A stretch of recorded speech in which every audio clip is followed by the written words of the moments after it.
Tiger পাঠানের পর ওআরএফএস spy ইউনিভার্সের সবচেয়ে বড় hype chapter war 2 Hrithik versus junior NTR. কিন্তু ট্রেলার দেখে বুক ধরফর করছে না, মাথা ব্যথা শুরু হয়েছে। আর সেটা না হয় এখনই খুলে বলি। ঋত্বিক রোশন অ্যাজ আ কাবির আবার সেই কাম কম্পোজ কিলিং মেশিন ভাইব নিয়ে ফিরেছে। ট্রেলারের শুরুতেই টেনশন তৈরি করে দেয়, একটা বড় প্লট সামনে আসছে যা শিকার হতে চলেছে ভারত। এবার কিন্তু মেন অ্যাট্রাকশন জুনিয়র এনটিআর। তার অ্যাপিয়ারেন্স পাওয়ারফুল, কিন্তু তার ডায়লগ ডেলিভারি আর ডাবিং কেমন যেন মিসম্যাচ লাগলো।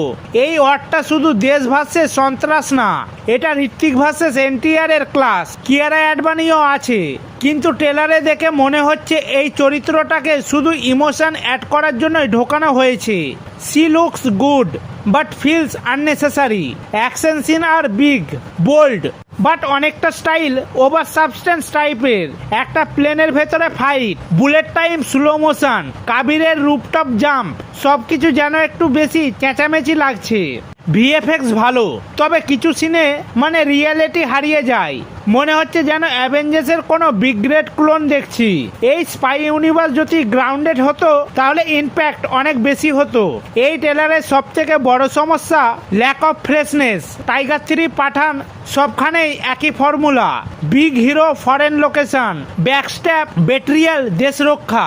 কাবির আর খালিদের ব্যাকগ্রাউন্ড স্টোরি ছুঁয়ে যায়নি ট্রেলারে, অথচ ওয়ারের ইমোশন কোর ওটাই ছিল।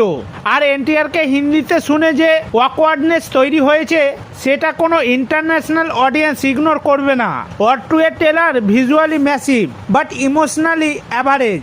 ঋত্বিক ঝলসে উঠেছে, এনটিআর শক্তিশালী, বাট স্ক্রিপ্ট আর লজিক যদি উইক হয় তাহলে ওয়ার 2 এর হাইপ মিসফায়ার হয়ে যেতে পারে।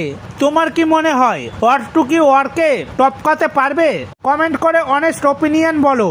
আর ভিডিওটা ভালো লাগলে লাইক দিয়ে চ্যানেলটি সাবস্ক্রাইব করে নিও। তো দেখা হচ্ছে এরকমই অন্য একটা রিভিউ ভিডিওতে। তো ততক্ষণের জন্য গুড বাই।